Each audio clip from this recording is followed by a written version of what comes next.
ขอทุกท่านได้โปรดเตรียมนั่งสมาธิและเราจะมาฝึกอบรมสมาธิภาวนาผู้เอกก็นั่งสมาธิเหมือนกันบัดนี้เราได้ตั้งใจได้เตรียมการนั่งสมาธิตามแบบและวิธีการคือได้นั่งอัดสมาธิเอาขาขวาทับขาซ้ายมือขวาวางทับมือซ้ายไว้บนตักตั้งกายให้ตรงดำรงสติให้มั่นมีสติสัมปชัญญะกำหนดรู้อยู่ที่จิตทำจิตให้มีสภาวะรู้ตื่นเบิกบาน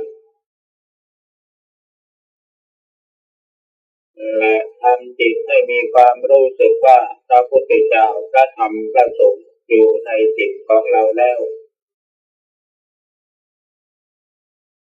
ดังนั้นเราจะสำรวมเอาเฉพาะจิตเท่านั้นการฝึกหัดทำสมาธิหรือการปฏิบัติสมาธิภาวนาเรามีความมุ่งหมายที่จะทำจิตให้สงบเป็นสมาธิมีสติปัญญารู้แจ้งแทงตลอดในธรรมะตามความเป็นจริงเพื่อเป็นเหตุเป็นปัจจัยละกิเลสโลภโกรธหลงที่มีอยู่ในจิตในใจของเราดังนั้นก่อนอื่นเราจึงได้ปฏิญญาณตนถึงพระพุทธเจ้าและธรรมพระสงฆ์ว่าเป็นสรณะที่พึ่งที่ระลึกเสร็จแล้วก็ได้สมาทานศีลห้าศีลแปดตามกำลังและความสามารถของตนศีลที่พระไตรสรณคมที่เราปฏิญญาณตนเองว่าเป็นสรณะที่พึ่งที่ระลึกเพราะเหตุว่าพระพุทธเจ้าเป็นบุคคลตัวอย่างแห่งการเสียสละเป็นตัวอย่างแห่งบุคคลผู้เมตตาไม่เบียดเบียนไม่ข่มเหงไม่รังแก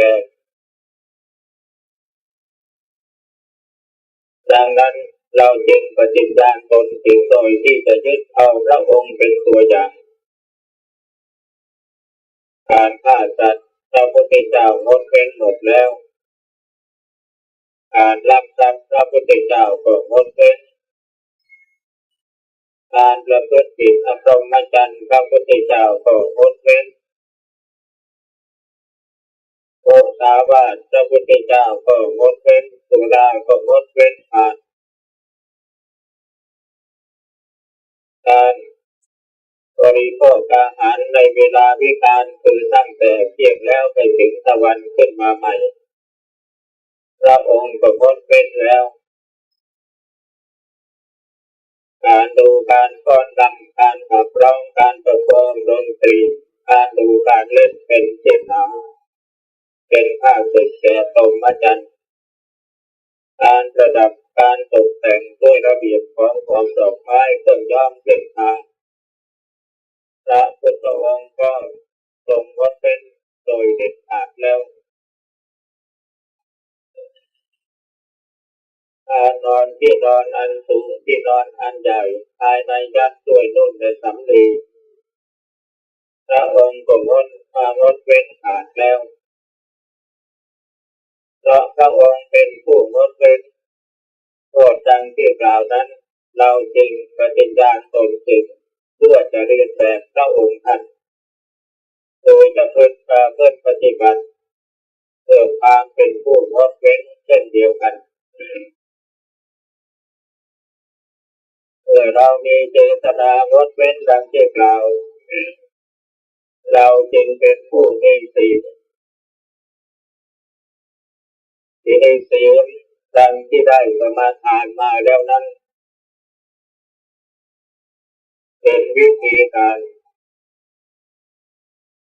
ตัดทอนกำลังกิเลสโลภโกรธหลงเมื่อมีอยู่ในจิตเราไม่สามารถที่จะพิชิตหรือขจัดให้มันออกไปจากจิตได้ทันทีทันใดเมื่อมันโดนจัดเรานึกถึงศีลข้อปาณาติบาตว่าพระพุทธเจ้าไม่ฆ่าเราใช้ขันติความอดทนสกัดกั้นเอาไว้ใช้ธรรมะความข่มจิตข่มใจไม่ละเมิดเมื่อเกิดความโลภจัดเรานึกถึงศีลข้ออธินนาทานข่มจิตข่มใจเอาไว้ไม่ละเมิดเมื่อเกิดความรู้สึกที่จะละเมิดพรหมจรรย์หรือกาเมสุมิจฉาจารเราก็นึกถึงศีลข้อที่สามคืออพรหมจริยาเราอดทนให้ขันติความอดทนข่มจิตข่มใจเอาไว้เมื่อนึกอยากจะโกหกหลอกลวงนึกถึงศีลข้อมุสาวาทเมื่อจิตของเรามัวเมาในสิ่งใดที่จะทำให้เราเสียผู้เสียคนนึกถึงข้อสุรา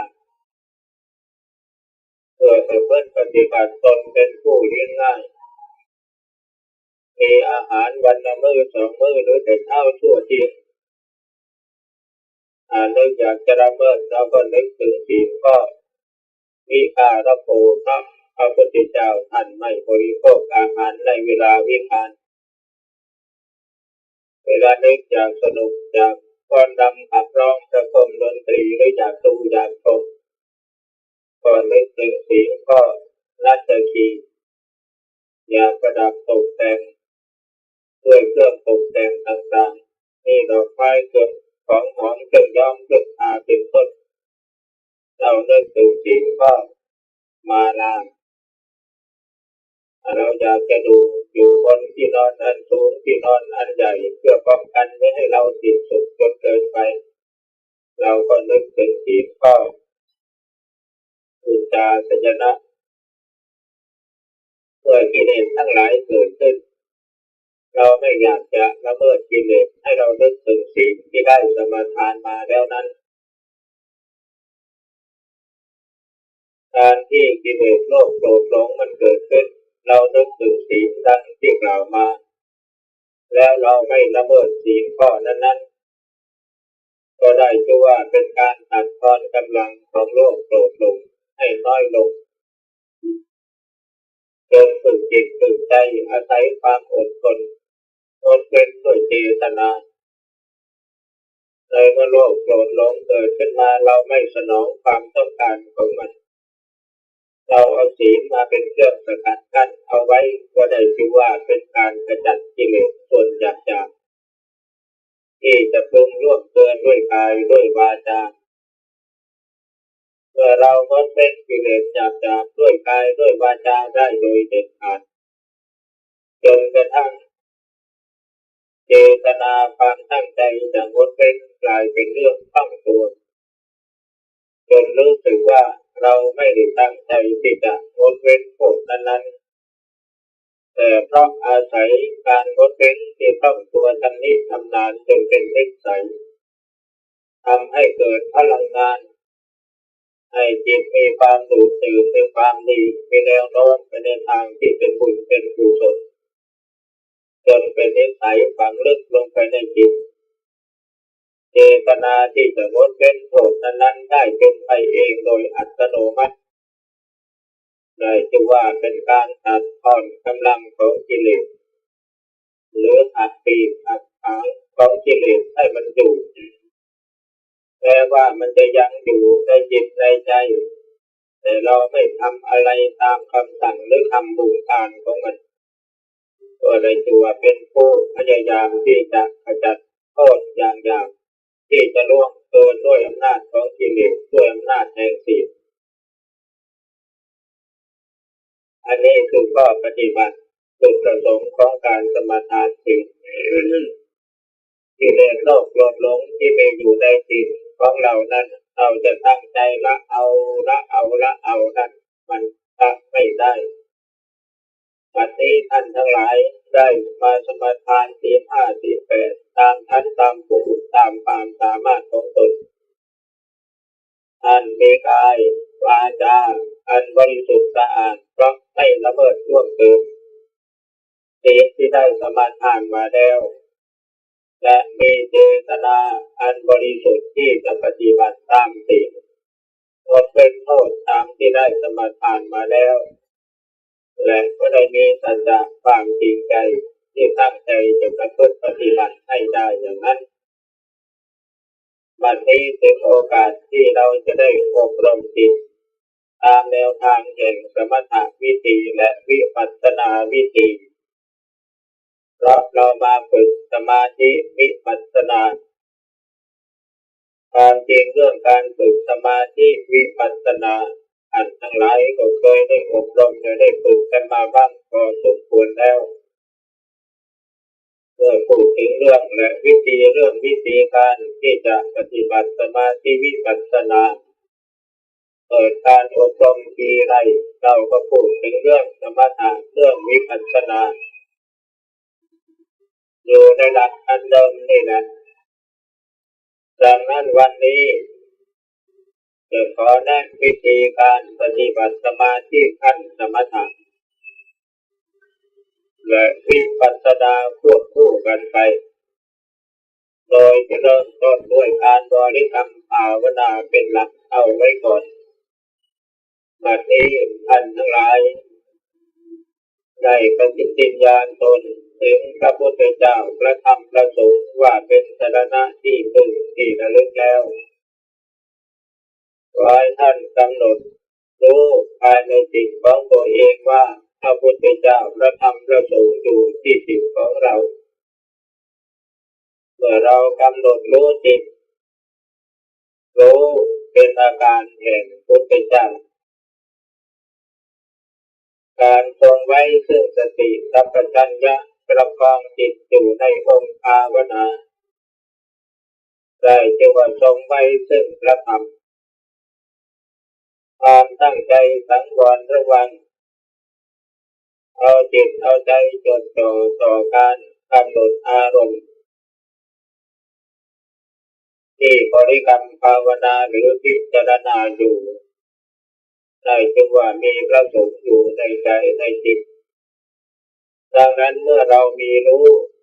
สึกสำนึกอยู่ที่จิตของเราจึงมีพระพุทธเจ้าพระธรรมพระสงฆ์อยู่ในจิตตลอดเวลาดังนั้นณโอกาสนี้ขอให้ท่านทั้งหลายจงกำหนด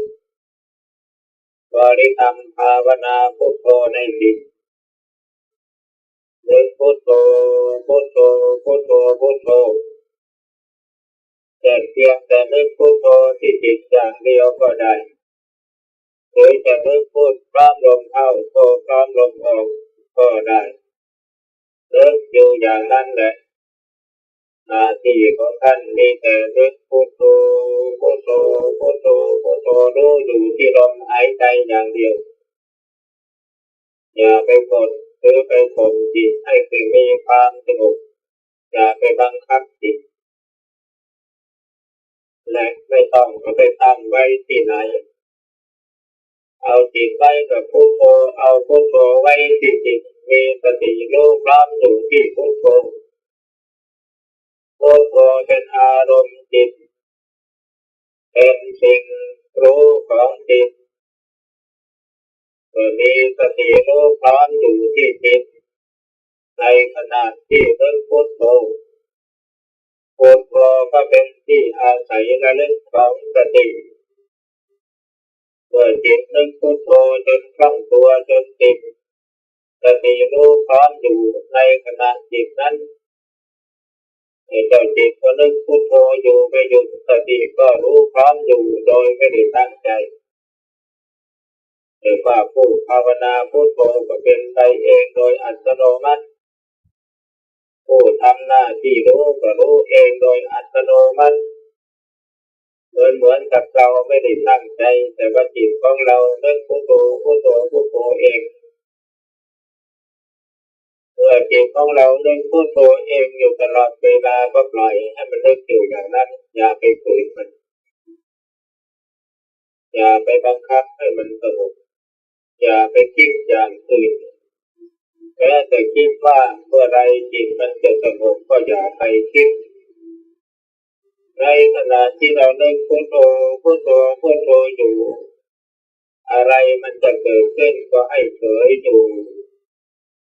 ความรู้สึก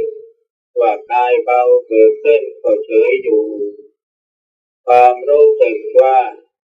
จิตเบาเกิดขึ้นก็เฉยอยู่ความรู้สึกว่ากายสงบ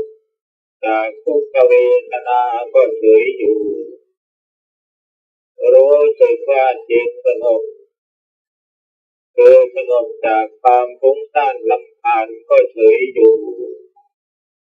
อย่าไปเอกใจใดๆทั้งนั้นเมื่อรู้สึกว่ากายเบาอย่างเต็มที่จิตเบาอย่างเต็มที่มีความรู้สึกคล้ายๆกับว่าตัวลอยอยู่บนอากาศก็กำหนดรู้จิตเฉยอยู่จิตเปิดสว่างก็เฉยอยู่จิตมืดก็เฉยอยู่ให้รู้อยู่ที่จิตให้มีสติรู้พร้อมอยู่ที่จิตอย่างเดียวอย่าไปพยายามตั้งใจคิดอะไรขึ้นมาในขณะนั้นหน้าที่ของเราเพียงแต่ดูจิตอยู่เฉยๆเท่านั้นเอาจิตนั่นแหละดูจิตเมื่อเรามีความรู้สึกตั้งใจอยู่ในจิตเป็นการเอาจิตดูจิตเมื่อตั้งใจเอาจิตดูจิตได้ชื่อว่าเป็นการตั้งสติไว้ที่จิตเมื่อจิตยังนึกบริกรรมภาวนาอยู่บริกรรมภาวนาเป็นสิ่งรู้ของจิตเป็นอารมณ์ของจิตและบริกรรมภาวนาเป็นที่อาศัยระลึกของสติอารมณ์จิตคือสิ่งรู้ของจิตแล้วก็จิตผู้รู้สติควบคุมกำกับอยู่ทั้งสามอย่างพร้อมกันอยู่ในจุดเดียวในขณะจิตเดียวได้ชื่อว่าจิตมีวิตกวิจาร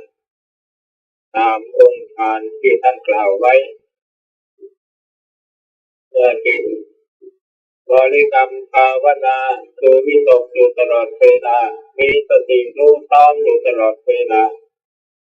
เขาจะนึกพุทโธพุทโธพุทโธของเขาอยู่ตลอดเวลาตลอด24 ชั่วโมงปล่อยให้เขานึกอยู่อย่างนั้นอย่าไปขัดไปขวางเขาบางทีเราพูดเราคิดอะไรอยู่มันก็จะใกล้ๆกับว่าจิตในส่วนนึกยังนึกพุทโธอยู่ตลอดเวลาก็ปล่อยให้มันเป็นไปหน้าที่ของเรามีแต่ให้มีสติรู้อยู่เท่านั้นนี่คือหลักการปฏิบัติเกี่ยวกับบริกรรมภาวนาทีนี้เมื่อจิตมีวิตกวิจารความแตกต่างความแปลกเป็นความอิ่มใจบังเกิดขึ้นจิตจะรู้สึกมีความแปลกความอิ่มเป็นอาการของปีติในเมื่อปีติบังเกิดขึ้นพร้อมๆกับความสว่างของจิตจิตจะรู้สึกว่ามีความเบามีความดูดดื่มบางทีทำให้รู้สึกคล้ายๆกับว่าตัวจะลอยขึ้นบางทีทำให้ตัวสั่นบางทีทำให้ตัวโยกบางทีทำให้รู้สึกมีความตื่นเต้นอยู่ภายในจิต รือบางทีทำให้รู้สึกน้ำตาไหลบางทีทำให้หัวเราะบางทีทำให้ร้องไห้บางทีทำให้ขนหัวลุกขนหัวพองรู้สึกสยิวไปทั้งตัวอันนี้เป็นอาการของปีติบังเกิดขึ้นเมื่อมีอาการของปีติดังกล่าวบังเกิดขึ้นนักภาวนาใหม่มักจะเอกใจแปลกใจตื่นใจเพราะมันเป็นของใหม่เพิ่งได้ประสบจิตยังไม่คุ้นต่อความเป็นอย่างนี้ต้องฝึกหัดไปบ่อยๆบางทีอาการของปีติอย่างใดอย่างหนึ่งเกิดขึ้นผู้ภาวนายังรู้เท่าไม่ถึงการพลังจิตพลังสติที่เป็นไปเองโดยอัตโนมัติยังไม่เพียงพอก็มีปรากฏการณ์แปลกๆเกิดขึ้นก็เกิดเกณฑ์ใจตกใจตื่นสมาธิถอนอาการเหล่านั้นก็หายไปแต่ไม่เป็นไรพยายามทำบ่อยๆเป็นบ่อยๆจนกระทั่งเกิดความคล่องตัวชำนิชำนาญแล้วมันก็จะผ่านอาการเหล่านี้ไปเองในเมื่อจิตรู้สึกว่ามีปีติบังเกิดขึ้นความสุขอันเป็นผลพลอยได้ก็บังเกิดขึ้นเหมือนกันในเมื่อจิตมีปีติมีความสุขเป็นเครื่องหล่อเลี้ยงจิตก็ไม่ดิ้นรนไม่กระวนกระวายดำรงอยู่ในปีติและความสุขและอยู่ในความสงบก็ได้สมาธิที่ประกอบด้วยองค์คือมีวิตกวิจารปีติสุขเอกัคคตาเป็นสมาธิที่ดำรงอยู่ในฌานที่หนึ่งถ้าท่านผู้ใดภาวนาแล้วจิตดำรงอยู่ในฌานที่หนึ่งแม้ว่าความสงบละเอียดจนกระทั่งตัวหายจะยังไม่เกิดขึ้นก็ตามไม่ต้องไปใฝ่ฝันไม่ต้องไปนึกอยากได้อยากเป็นขอให้จิตดำเนินอยู่ในสมาธิขั้นปฐมฌานมีวิตกวิจารมีสีสุขเอกัคคตาอยู่ตลอดเวลาเป็นได้อย่างนี้เป็นการดีเพราะสมาธิในขั้นมีวิตกวิจารมีสีสุขเอกัคคตาจิตจะนึกบริกรรมภาวนาอยู่ตลอดเวลาหรือถ้าหากว่าจิตทิ้งคำบริกรรมภาวนาคือคำพูดเฉพาะที่บริกรรมภาวนาอยู่จิตก็จะเกิดมีความคิดผุดขึ้นมาเองจะเป็นความคิดอันใดก็ได้คือพึงสังเกตอย่างนี้เมื่อจิตอาศัยวิตกวิจารคือบริกรรมภาวนาเป็นต้นเหตุเมื่อมีวิตกวิจารท่านบริกรรมภาวนาจนคล่องตัวแล้วจิตปล่อยวางอารมณ์ท่านวิตกวิจารท่านบริกรรมภาวนาเอาวางอารมณ์นั้นไปเกิดความคิดใหม่ขึ้นมาซึ่งจะเป็นความคิดอะไรก็ได้แต่หากเป็นความคิดในขณะที่จิตมีความสงบก็ถือว่าจิตมีวิตกวิจารเหมือนกันผู้ภาวนาควรจะปล่อยให้จิตคิดไปแล้วสติเขาจะทำหน้าที่ตามรู้ไปเองในเมื่อเขามีสติตามรู้ไปเองปีติความสุขและความสงบก็จะบังเกิดขึ้นความสงบที่มีวิตกวิจารนี้หมายถึงความสงบจิตที่มีสติรู้พร้อมอยู่กับอารมณ์จิตแต่ไม่มีความฟุ้งซ่านรำคาญใดๆเข้ามาแทรกจิตยิ่งมีวิตกวิจารจะมีความคิดมากสติก็ยิ่งเด่นขึ้นเมื่อสติเด่นขึ้นจิตก็ยิ่งผ่องใสยิ่งใสสะอาดสว่างสบายจิตมีความคิด สติรู้พร้อมเกิดมีปีติเกิดมีความสุขในขณะนั้นอันนี้จิตสงบอยู่ในสมาธิขั้นฌานที่หนึ่งเป็นจิตดำเนินวิปัสสนาเพราะจิตสามารถกำหนดเอาอารมณ์จิตคือวิตกวิจารอันนั้นเป็นเครื่องหมายรู้ในเมื่อจิตมีอารมณ์สิ่งรู้คือความคิดที่คิดอยู่ไม่หยุดนั่นเองแล้วก็มีสติรู้พร้อมอยู่และพร้อมๆกันนั้นก็มีปีติมีความสุขมีความสงบอยู่ในหน้าที่ที่กำลังกำหนดจดจ้องดูเหตุการณ์ภายในจิตดูสิ่งที่เกิดดับอยู่นั้นเมื่อจิตมากำหนดรู้สิ่งที่เกิดดับในจิตในขณะนั้นเองตัวสติสัมปชัญญะยังไม่มีพลังแก่กล้าพอจิตก็ได้แต่กำหนดดูสิ่งที่เกิดดับอยู่ในจิตอย่างเดียวยังไม่มีอะไรเกิดขึ้นเพราะสติยังอ่อนแต่เมื่อสติ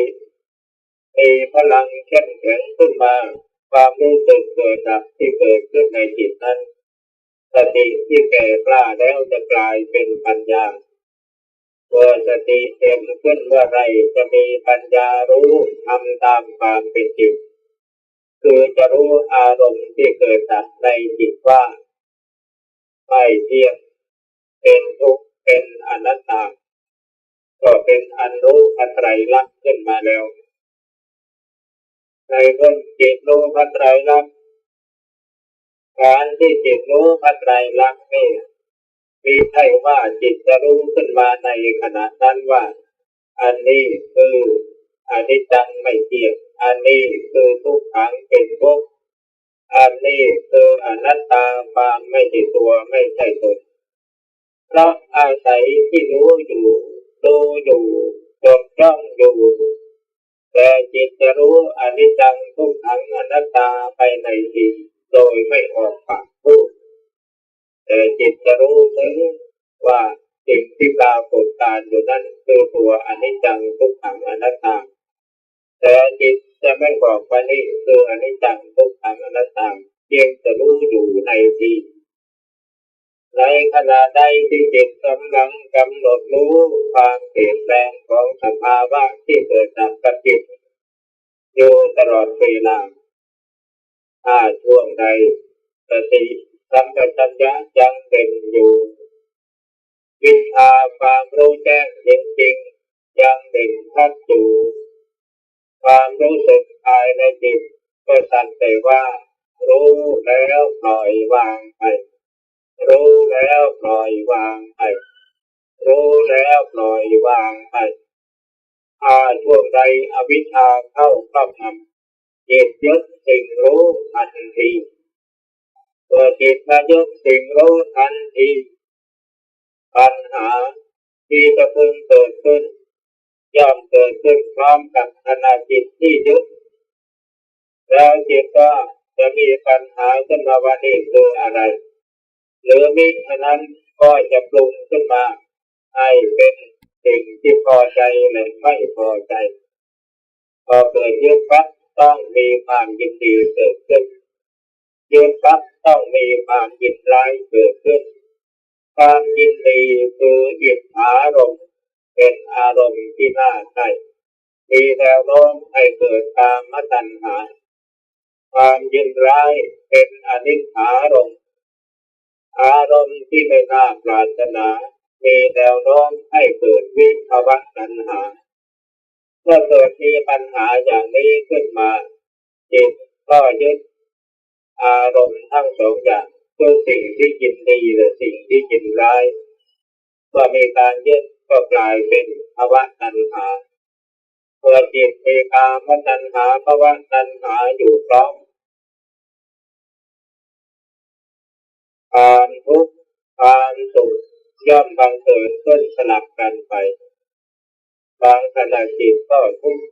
บางขณะจิตก็สุข สุขทุกข์เกิดละกันไปเปลี่ยนวาระกันเกิดดับเกิดดับเกิดดับอยู่อย่างนั้นเมื่อทุกข์ดับไปสุขก็ปรากฏขึ้นเมื่อสุขดับไปทุกข์ก็ปรากฏขึ้นเมื่อทุกข์ดับไปความเฉยๆเป็นกลางปรากฏขึ้นเมื่อผู้ภาวนามามีสติกำหนดรู้อารมณ์จิตของตัวเองอยู่ในขณะจิตนั้นเมื่อสติสัมปชัญญะมีพลังแก่กล้าขึ้นมาเมื่อใดก็จะรู้ว่านี่คือทุกอริยสัจที่พระพุทธเจ้าตรัสรู้เมื่อสติปัญญารู้ว่านี่คือทุกอริยสัจทีนี้บางทีจิตของผู้ภาวนาก็จะหวนหาวิธีการเพื่อจะขจัดทุกข์ในจิตออกไป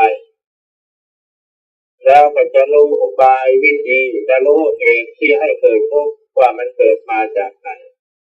เกิดจากความยินดีเกิดจากความยินร้ายเกิดจากกามตัณหาภวตัณหาวิภวตัณหาที่นี้ทุกข์เป็นสภาวะที่ควรกำหนดรู้เท่านั้นไม่ใช่สิ่งที่จะไปตั้งใจละเมื่อทุกข์เกิดขึ้นก็ดีสุขเกิดขึ้นก็ดีกำหนดรู้อย่างเดียวดังนั้นท่านจึงกล่าวว่า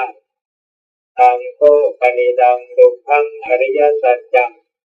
ปริญเยยันติเวทิภเวทุกข์เป็นสภาวะที่พึงกำหนดรู้เพื่อผู้มีสติกำหนดรู้ทุกข์อยู่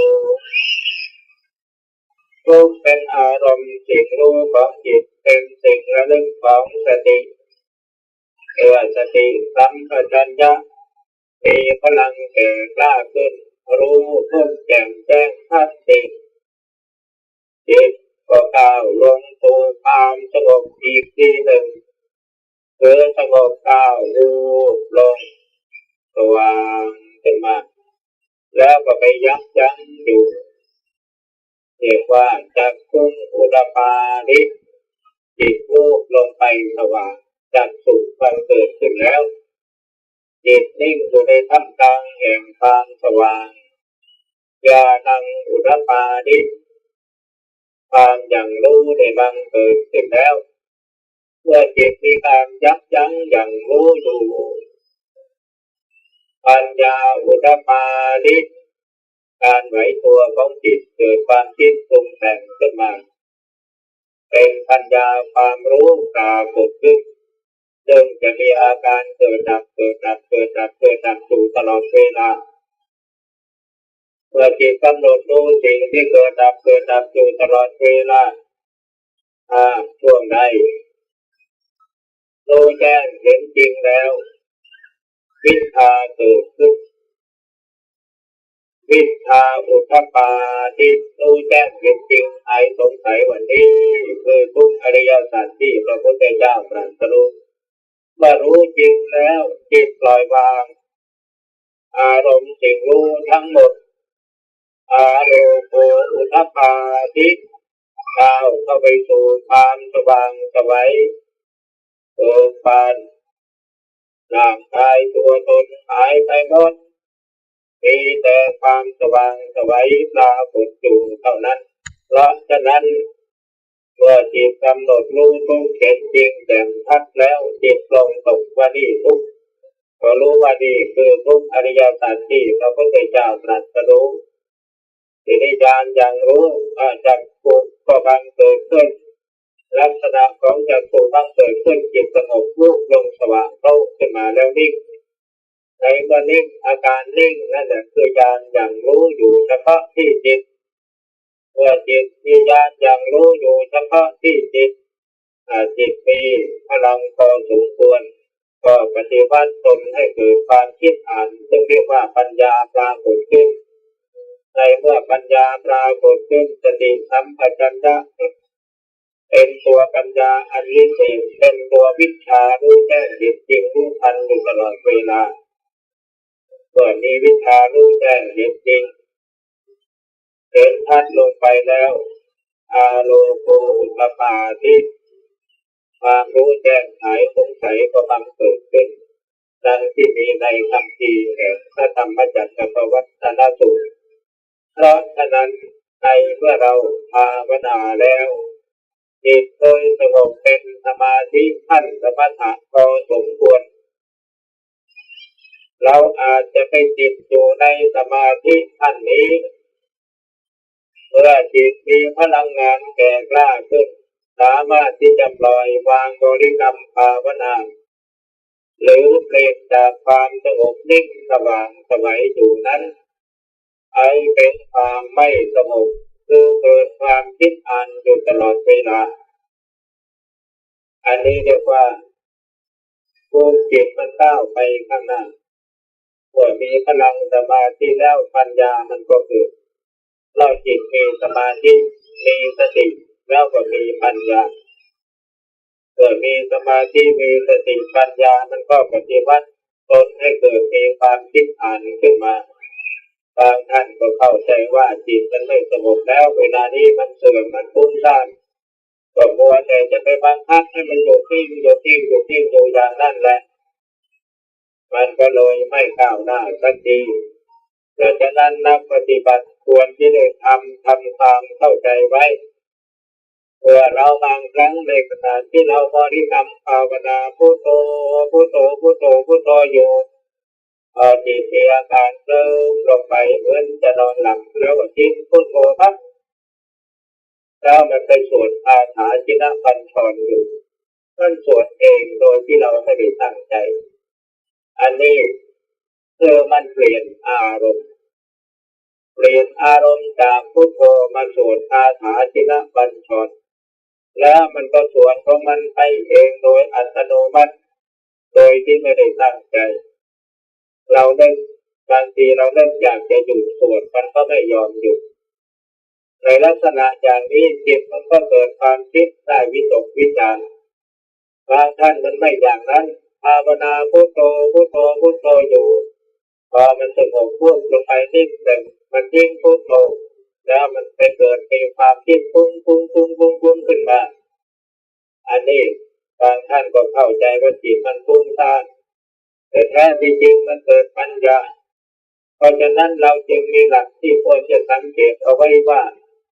จิตของเราบริกรรมภาวนาพุทโธอยู่ก็ให้มันอยู่ไปเถอะอย่าไปกวนมันแต่ถ้ามันทิ้งพุทโธปั๊บไปคิดอย่างอื่นขึ้นมาคิดฟุ้งขึ้นมา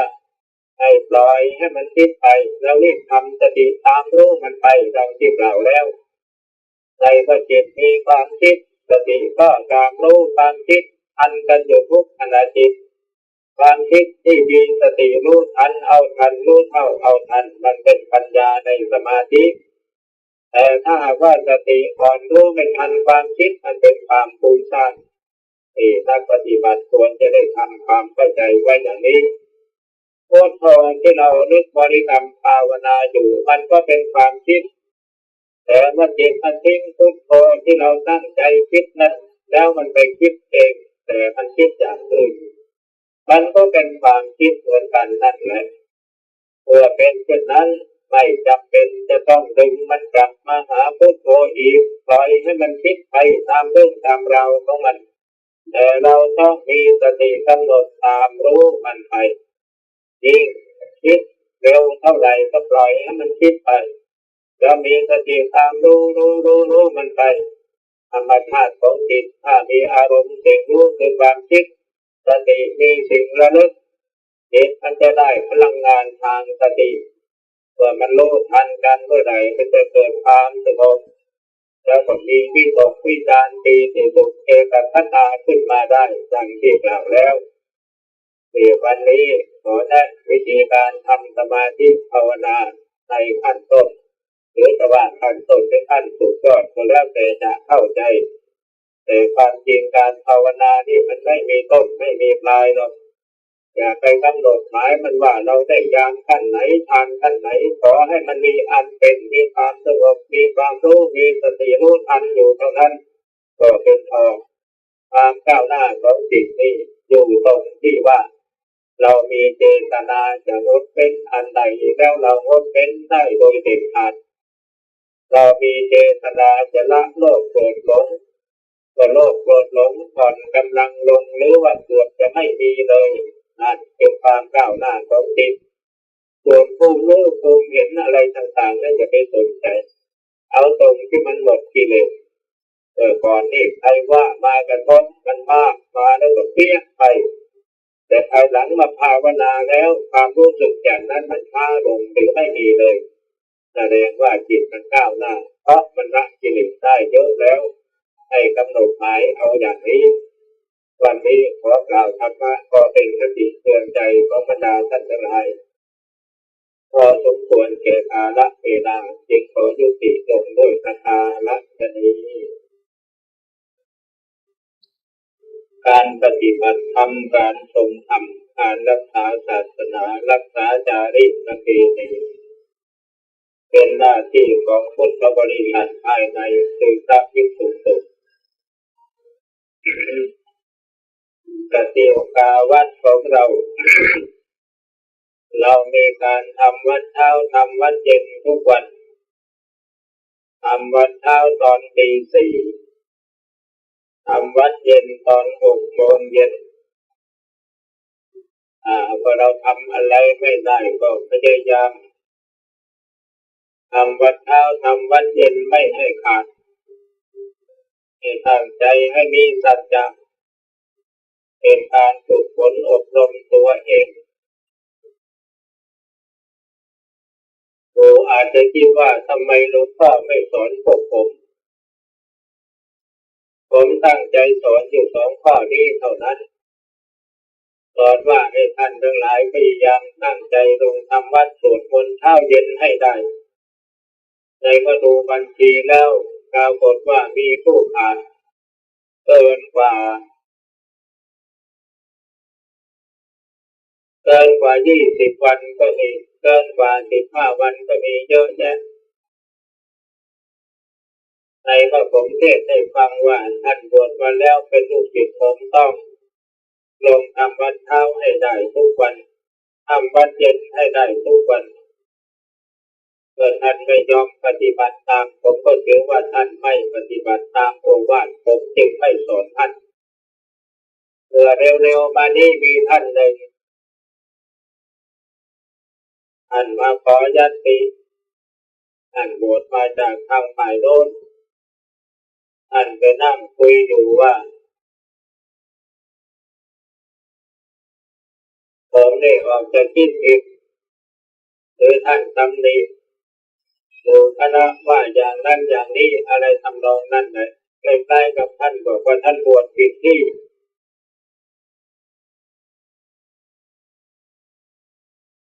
และท่านก็เกือบจะบอกว่าครูบาอาจารย์ก็ไม่สอนอะไรทำนองนั้นเลยผมก็เลยบอกว่าท่านอย่าประกาศความโง่ความเซ่อของตัวเองสิผมก็พูดเปรียบเทียบว่าผืนแผ่นดินนี้มีทุกสิ่งทุกอย่างที่จะอำนวยผลประโยชน์ให้แก่มนุษย์เมื่อมนุษย์ผู้ฉลาดเมื่อมนุษย์ผู้ไม่มีความฉลาดมนุษย์ที่โง่เซ่อเกิดมาบนผืนแผ่นดินก็ได้แต่ขี่รถเยี่ยวรถแผ่นดินแต่มนุษย์ที่มีความฉลาดเขาสามารถที่จะหาผลประโยชน์จากผืนแผ่นดินนี้ได้จนตั้งเนื้อตั้งตัวเป็นมหาเศรษฐีผู้ที่มุ่งศีลมุ่งธรรมมุ่งมรรคผลนิพพานเขาก็นั่งอยู่บนผืนแผ่นดินนี้ภาวนาจนสำเร็จมรรคผลนิพพานได้ดีเพราะฉะนั้นวัดป่าสารวันหรือคณะสงฆ์ครูบาอาจารย์ที่นี่ก็มีดีพอที่จะแบ่งปันให้หมู่ได้อยู่แต่หมู่ไม่รู้จักเอาเองต่างหากผมให้แล้วว่าท่านต้องทำวัดเช้าให้ได้ทุกวันทำวัดเย็นให้ได้ทุกวันผมมีให้แค่นี้เพราะอันนี้มันเป็นจุดเริ่มก็ที่จะฝึกหัดจิตของตัวเองให้มีพลังจะต้องบังคับตนให้ปฏิบัติทุกสิ่งทุกอย่างที่เราต้องการปฏิบัติให้ได้อย่างคงเส้นคงวา ตั้งแต่การนอนเป็นเวลากินเป็นเวลาทำอะไรเป็นเวลาอาบน้ำเป็นเวลาไปส้วมไปฐานเป็นเวลาสิ่งทั้งหลายเหล่านี้จะถือว่าเป็นเรื่องไม่จำเป็นเป็นสิ่งที่เราจะต้องฝึกฝนอบรมให้มันเป็นไปดังนั้น สิ่งที่มันหยาบๆที่เราบังคับได้เนี่ยฝึกหัดได้แต่เราทำไม่ได้เราจะไปเอาดีกับสิ่งที่ละเอียดยิ่งไปกว่านี้ได้อย่างไรนี่อันนี้ขอเตือนท่านทั้งหลายจะเป็นลูกศิษย์ครูบาอาจารย์จริงๆแล้วทำวัดเช้าทำวัดเย็นอย่าให้ขาดเดี๋ยวก็จะบอกว่าหลวงพ่อก็ได้แต่เทศหมู่นั่นแหละหลวงพ่อก็ไม่เห็นมาร้องสวดมนต์กับเขาสักทีก็ยอมให้ว่าไม่ยอมยกให้ครูบาอาจารย์ครับครูบาอาจารย์มีภาระหน้าที่เพียงใดแค่ไหนอันจะตีเสมอกันกับอุปชาอาจารย์พวกท่านก็ตามใจอันนี้เป็นสิ่งที่พวกท่านทั้งหลายเนี่ยเกียงกับครูบาอาจารย์ทีนี้ในขณะที่เรามาเกียงกันถ้าสมมติว่าเราจะมาท้ากันว่าเอามาเดินจงกรมแข่งกันนั่งสมาธิแข่งกันอดข้าวตายแข่งกันผมว่าสู้อาจารย์ไม่ได้ผมเคยตั้งใจจะเดินจงกรมแข่งท่านอาจารย์เสามาแล้ว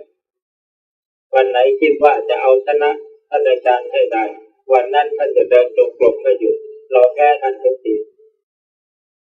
เพราะงั้นจุดเริ่มของความดีมันอยู่ที่การทำวัดสวดมนต์เท่านั้นถ้าไม่มีความสำคัญหรือไม่ใช่จุดเริ่มแห่งความดีและสิ่งที่ครูบาอาจารย์ท่านไม่วางระเบียบเอาไว้และครูบาอาจารย์ท่านไม่จำที่จำใจให้เราปฏิบัติเพราะฉะนั้นถ้าท่านจะถือว่าผมมีหน้าที่อบรมสั่งสอนท่านผมก็สอนท่านได้ในเพียงแค่ว่าทำวัดเช้าตี 4ให้ได้ทุกวันนะทำวัดเย็น6 โมงเย็นให้ได้ทุกวันนะเมื่อท่านไม่ปฏิบัติตามผมก็ไม่สนเอากันอย่างนี้ต้องจะไปสอนให้ลำบากถ้ามันเมื่อยปากทำไมล่ะปากผมนี่พูดไปถึง30 นาทีเอาเงินมากินแล้ว 4,000 5,000 เป็นหมื่น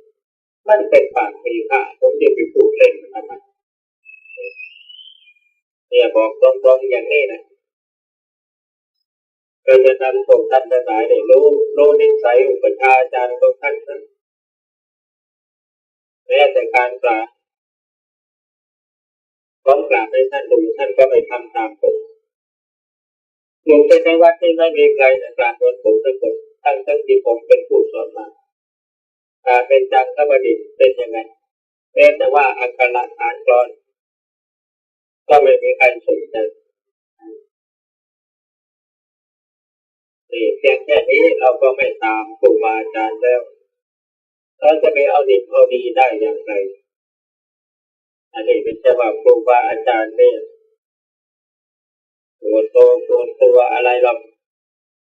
ในทั่วระยะที่ญาติโยมเข้ามาชื่นชมยินดีในการปฏิบัติเนี่ย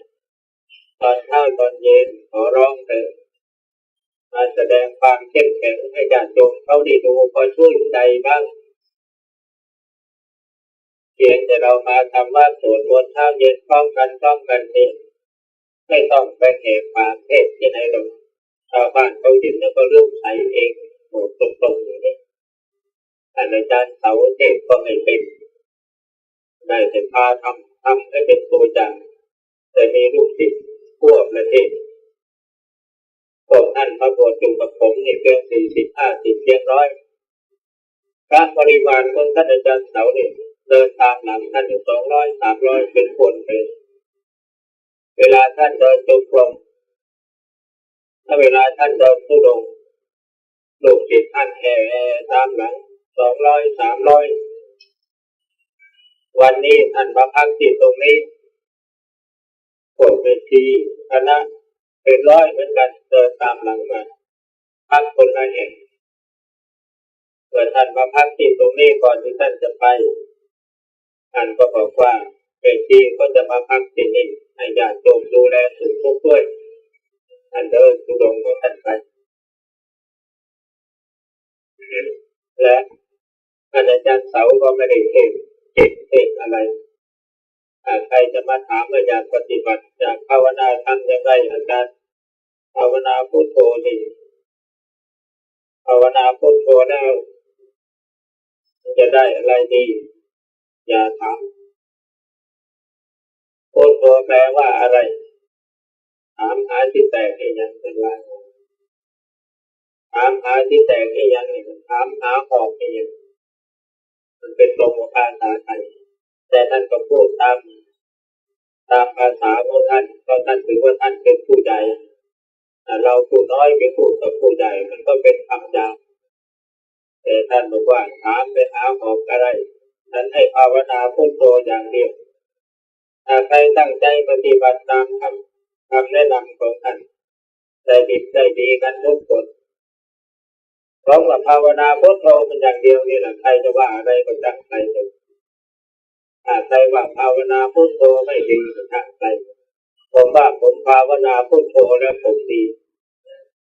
ภาวนาพุทโธแล้วเทศก็ติดใครก็นิมนต์ไปเทศไม่หยุดไม่หย่อนสู้เสียงโด่งดังทั่วประเทศไทย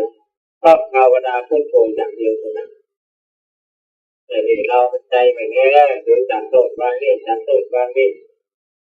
มันมีท่านอาจารย์ครูบาอาจารย์ท่านเล่านิทานให้ฟังพระธุดงค์ไปภาวนาอยู่ในป่า อาจารย์สอนว่า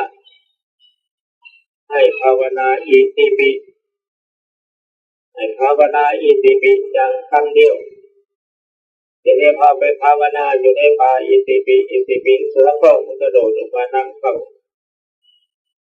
ทีนี้ใจก็นึกกลัวก็ภาวนาอิติปิอยู่เรื่อยไปทีนี้ก็มานึกว่าภาวนาอิติปิเนี่ยเสือมันไม่หนี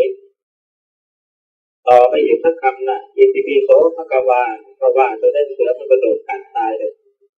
อาจารย์ต้องพูดเป็นคติเตือนใจเอาไว้เลยแล้วก็นิยายอิติปิโสภควาอาจารย์องค์หนึ่งสอนให้ลูกศิษย์ภาวนาอิติปิโสภควาทีนี้เสร็จแล้วลูกศิษย์ก็ภาวนาอิติปิโสภควาภายหลังมาลูกศิษย์ไปเรียนที่เมืองหลวงกรุงเทพนู่นแหละไปได้เป็นมหาปรริญญามาพอกลับมาแล้วก็พากันเล่นว่าโอ้ยอาจารย์สอนเราผิดมานานแล้วสอนอิติปิโสภควาไม่ถูกเลยทีนี้เสร็จแล้วก็กลับมาก็มาแก้ทิฏฐิของอาจารย์ท่านมั่นคงในการภาวนาของท่านตอนท่านรู้แล้วว่าใครจะภาวนาคำไหนจิตมันก็เป็นสมาธิเหมือนกันนั่นแหละขอให้ทำจิตพอลูกศิษย์บอกว่าอิติปิโสภควาของอาจารย์มันไม่ถูกต้องเลยพวกผมค้นตำราหมดแล้วมันมีแต่อิติปิโสภควาเท่านั้นนั่นทีนี้ท่านอาจารย์นั้นก็อิติปิโสภควาของท่านทั้งหลายถูกไปผมก็จะภาวนาอิติปิโสภควาของผมนี่แหละเลยไปลงคนสุดท้ายอาจารย์กับลูกศิษย์มีความเห็นขัดกันแต่สามัคคีกันลูกศิษย์ก็อาศัยทิฏฐิมานะเพราะว่าอาจารย์เห็นผิดสอนผิดอย่างนี้เป็นอาจารย์พวกเราไม่ได้หรอกถ้าเป็นอาจารย์พวกเราไม่ได้ตอนนี้คนอยู่ซะผมจะไปอยู่ภูเขาท่านก็ไปอยู่ภูเขาท่านองค์เดียวทีนี้ทางลูกศิษย์อิติปิโสภควานี่ก็ไม่เอาใจใส่ไม่เข้าวัดปฏิวัติทำวัดสวดมนต์ก็ไม่เอาอะไรมีแต่เล่นแต่กินแต่เที่ยวทีนี้ทุกสิ่งทุกอย่างมันส่วนรวมญาติโยมก็ส่วนตัดทางอดอยู่อดฉันแต่ถ้าเข้าได้รับความเดือดร้อนก็นึกถึงครูบาอาจารย์ก็พากันจะไปอ้อนวอนครูบาอาจารย์ให้กลับมาอีกพอไปถึงมันก็เป็นเวลาดึกค่ำแล้วท่านก็บอกว่าผมก็ไม่มีที่ใดที่จะต้อนรับพวกท่านมีแต่ป่า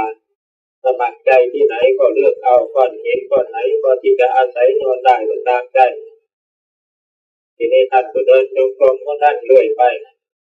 พอตื่นเช้ามาพอถึงเวลาไปบิณฑบาตท่านก็เดินจงกรมของท่านอยู่อย่างนั้นเลย ลูกศิษย์ก็เตรียมบาตรคอยว่าเมื่อไรอาจารย์จะพาออกบิณฑบาตสักทีทีนี้พอเสร็จแล้ววันมันก็สูงขึ้นจนเกือบ5 โมงแล้วลูกศิษย์ผู้เป็นหัวหน้าก็เอาไปกราบอาจารย์บอกว่าอาจารย์เมื่อไรจะพาออกบิณฑบาตสักทีแต่อาจารย์ก็ถามว่าหิวแล้วหรือถ้าหิวแล้วก็พากันเก็บก้อนหินใส่บาตรมาล้างซะให้ดีแล้วเอาใส่บาตรมาต้องการมากก็ใส่มาจนเต็มพอเสร็จแล้วพอลูกศิษย์เอาบาตรที่บรรจุหินจนเต็มมาอาจารย์ก็นั่งกำหนดจิตเพ่งลงไปที่บาตรอิติปิโสภะคะวะอิติปิโสภะคะวะพอท่องไปก็เงียบเสียงเหล่านั้นมันก็เกิดเป็นควันขึ้นมาในบาตรเปลวไฟลุกขึ้นมาก้อนหินทั้งนั้นมันก็ละลายเป็นอาหารอันโอชารสขึ้นมาก็เสร็จแล้วท่านก็ยืนพากันฉันซะทีนี้พอฉันอิ่มน้ำสำราญแล้วก็อาจารย์ได้ไปประกอบความภาคความเพียรของท่านลูกศิษย์ก็นั่งประชุมปรึกษาหารือกัน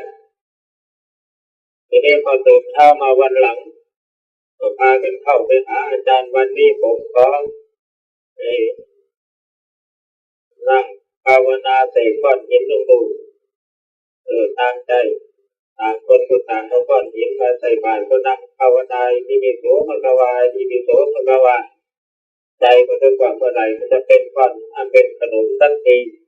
แล้วก็ลืมตาขึ้นมามันจะเป็นก้อนหินก็ลงอยู่อย่างเก่าจนกระทั่งนอนจะหมดเวลากินแล้วเข้าไปกราบอาจารย์อีกโอ้ยภาวนายังไงมันก็ไม่เป็นสักทีอาจารย์ยังเป็นหินอยู่อย่างเก่า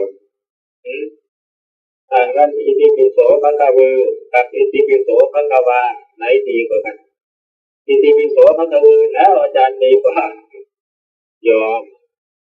ล่องคนสุดท้ายก็เลยไม่ยอมกลับมาวัดอยู่กับอาจารย์นู่นเลย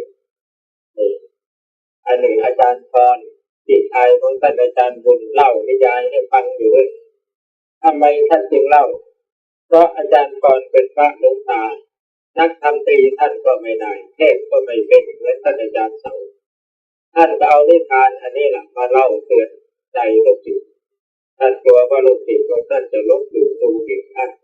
แล้วมันจะเกิดปีใหม่ครูบาสอนของครูบาอาจารย์เนี่ยอันนี้แปลกต่างคนต่างองค์ต่างทำงานต่างมีอุบายวิธีแตกต่างกันเพราะงั้นไหนพวกเราก็